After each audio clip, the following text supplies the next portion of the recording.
छोटे से बच्चे में ऑपरेशन कर दिया, 1 महीने के बच्चे में, 1 साल के ऑपरेशन में, तो उसकी पूरी लाइफ उसका क्या होगा? क्या वो नॉर्मल लाइफ जी पाएगा? क्या वो स्पोर्ट्स में खेल पाएगा, स्कूल कर पाएगा, नौकरी कर पाएगा, शादी और बच्चे कर पाएगा? ये हम सब जानना चाहते हैं, है ना? हमारे सब में बड़ा क्यूरियस होता है कि इतने छोटे बच्चे का ऑपरेशन तो करा दिया, आगे क्या होगा? तो इस बारे में गांधी जी की बड़ी फेमस कोट थी कि ए सोसाइटी, कोई भी सोसाइटी का डेवलपमेंट हमें कैसे पता चलता है कि हम अपने बच्चों को और जानवरों को कैसे ट्रीट करते हैं। सोसाइटी का इंफ्रास्ट्रक्चर अच्छा है, हम एक डेवलप्ड सोसाइटी में रहते हैं। अब मैं आपको बताता हूँ बच्चों में दिल के सुराग कैसे होते हैं। देखो, ये बच्चों के हमने हार्ट खोल के रखा हुआ है, साइड से अगर इसको खोलें तो इसमें 2 चैम्बर होते हैं कि ऊपर वाला चैम्बर जिसको एट्रियम बोलते हैं, नीचे वाले चैम्बर को वेंट्रिकल बोलते हैं। तो इनमें ये सुराख अलग-अलग जगह पे हो सकते हैं, नीचे वाले चैम्बर में भी हो सकते हैं, ऊपर वाले चैम्बर में भी हो सकते हैं। सुराख एक भी हो सकता है, मल्टीपल भी हो सकते हैं। ये नीचे वाले चैम्बर के सुराख हैं। ये जो व्हाइट पैच लगा रखा है, इस टेक्नोलॉजी में हम हार्ट को ओपन करते हैं सर्जरी से, और एक ऐसा कपड़े जैसा पैच आता है, उसको ऐसे सुराख के ऊपर सिल देते हैं, जिससे ये सुराख बंद हो जाता है। तो ये तो होती है सर्जरी, ओपन हार्ट सर्जरी, जिससे हम सुराखों को बंद करते हैं।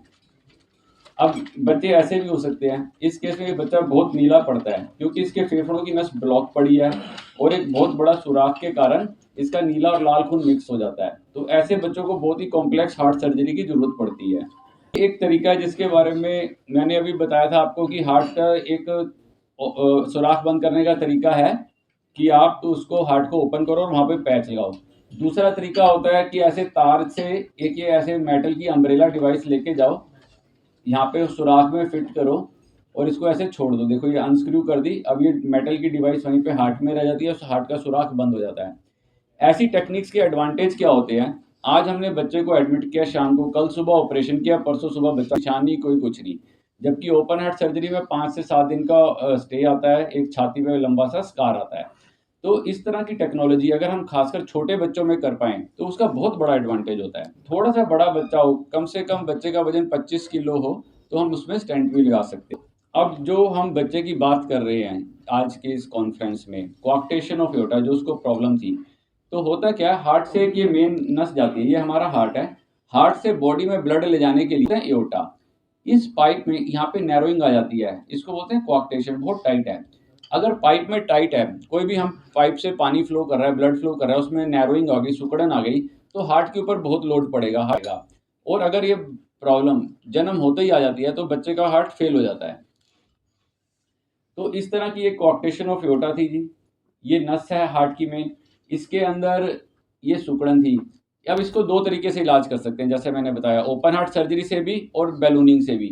तो ओपन हार्ट सर्जरी करके इस नस को हम खोल के उसके ऊपर एक पैच को भी सिल सकते हैं, जैसे यहाँ पे सिल के इसको खोला है, या फिर दूसरा एंजियोप्लास्टी भी कर सकते हैं। यहाँ से एक वायर लेके गए, उसके ऊपर एक बैलून डाला और उसके ऊपर हमने उस बैलून को खुला दिया, उससे नस को फोर्स से ओपन कर दिया, तो वो ओपन रह जाती है। इसके थोड़े से कॉम्प्लिकेशन भी हो सकते हैं।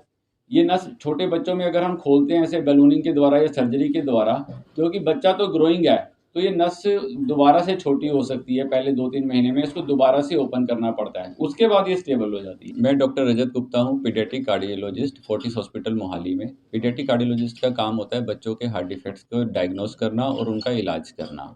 तो आज की हम प्रेस कॉन्फ्रेंस कर रहे हैं अपने एक स्पेशल केस के लिए।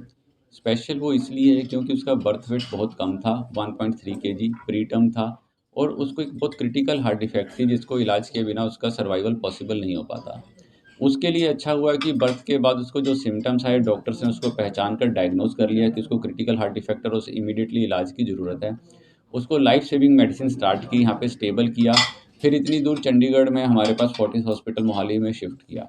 वहाँ पे हमने उसको और स्टेबल किया क्योंकि ट्रैवल करते-करते बच्चे की हालत थोड़ी-सी और बिगड़ जाती है। फिर उसकी इमीडिएट इमरजेंसी बैलून एंजियोप्लास्टी हमने की। उसकी एक नस में सिकुड़न थी जिसको हमने बैलून एंजियोप्लास्टी से खोल दिया। नस में सिकुड़न के कारण बॉडी के नीचे वाले हिस्से में ब्लड नहीं जा पा रहा था और ऊपर वाले हिस्से के ऊपर एक्सेसिव लोड था, हार्ट के ऊपर भी लोड था, हार्ट फेल हो रहा था। नस को खोलते ही उसके सिम्टम्स इम्प्रूव हो गए। उसको हमने अगले 1 या 2 दिन में वेंटिलेटर से निकाला और 3-4 दिन में छुट्टी भी कर दी थी। अब इन चीज़ों में प्रॉब्लम क्या आती है, इतने छोटे बच्चे में जब हमने नस का ऐसा ऑपरेशन किया, तो नस की ग्रोथ थोड़ी स्लो होती है, बच्चे का ग्रोथ थोड़ा ज़्यादा होता है। तो रिलेटिव नस में दोबारा से 1 महीने के बाद सिकुड़न आई, उसको हमने दोबारा से एंजियोप्लास्टी की। इस बार क्योंकि हमें पहले से पता था बच्चा वैसी स्टेज पे नहीं पहुँच पाया जैसे वो पहले था। स्टेबल बच्चा था, हमें दिखाने आया, हमने देखा नस में थोड़ी-सी सिकुड़न दोबारा आ गई है, दोबारा एंजियोप्लास्टी की। अब वो बच्चा बिल्कुल ठीक है, अभी 4-5 मंथ्स का हो गया है, उसका वेट बहुत अच्छा गेन हो रहा है, वो बहुत प्लेफुल बच्चा है, बहुत सुंदर बच्चा है। तो इस कंजेनाइटल हार्ट डिफेक्ट्स की जागरूकता फैलाने के लिए, लोगों में अवेयरनेस फैलाने के लिए कि इनको टाइम पे डायग्नोस करना चाहिए और डायग्नोस करने के बाद टाइमली ट्रीटमेंट पॉसिबल है और हमारे इंडिया में अच्छे सेंटर्स हैं जहाँ पे बच्चे का इलाज हो सकता है और बहुत ही अच्छी क्वालिटी से हो सकता है। थर्ड थिंग, ऐसे बच्चों का इलाज करने के बाद आगे लाइफ बिल्कुल ठीक रहती है। 98% ऑफ द बच्चे नॉर्मल लाइफ अपनी जी पाते हैं। Thank you. डॉक्टर साहब क्या कहेंगे, क्या ऐसा कुछ रहता है इसमें, कोई जेनेटिक कोई ऐसा? बहुत कम केसेस में जेनेटिक भी रहता है, बिल्कुल रहता है और बाकी जिनको हम बोलते हैं कि जेनेटिक नहीं है या इसका कारण नहीं पता, हो सकता है आगे चल के उनका भी कोई जेनेटिक एसोसिएशन निकल आए। बट एट प्रेज़ेंट 1 टू 2% बीमारियाँ जो हैं जेनेटिक रहती हैं, बाकी 98% में हमें कारण नहीं मालूम होता है क्यों हुआ है। जैसे आपने बताया कि 2 बार इस बच्चे की सर्जरी की गई, 2 बार नाड़ी को काट कर ऐसा किया गया। क्या बच्चा जब ग्रोथ कर रहा है तो दोबारा से क्या ऐसा हो सकता है? फर्स्ट ईयर में देखो, बच्चा जब पैदा होता है 1 या 2 किलो का होता है, 2.5 किलो का होता है। जब 1 साल का पूरा हो जाता है तो उसका वज़न 10 किलो होता है। उसके बाद ग्रोथ स्लो हो जाती है, तो पहले साल में ग्रोथ बहुत फ़ास्ट होती है बच्चे की। तो पहले साल में नस की जो ग्रोथ है, बच्चे की ग्रोथ से कई बार मैच नहीं कर पाती। तो ये प्रॉब्लम अगर रिपीट आती है तो जनरली फर्स्ट ईयर में ही आती है। तो एक आधी बार उसको हो चांस हो सकता है कि हमें दोबारा एंजियोप्लास्टी करनी पड़े। सर, अब जम्मू में ओपीडी करनी है। प्लान है जी जम्मू में महीने में 1 बार ओपीडी करने का।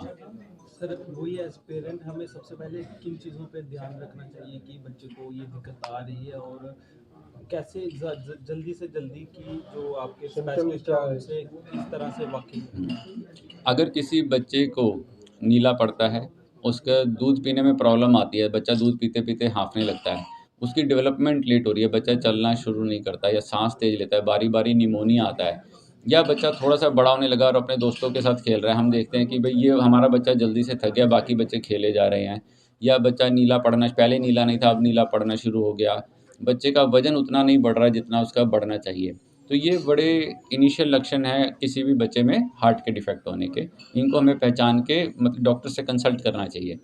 ये लक्षण दूसरी बीमारियों में भी होते हैं, तो जब भी हम ऐसे लक्षण नोट करें तो हमारा ये काम है अपने पीडियाट्रिशियन से, चाइल्ड स्पेशलिस्ट से कंसल्ट करें, फिर वो हमें बताएँगे कि ये हार्ट के हैं या किसी और चीज़ के हैं।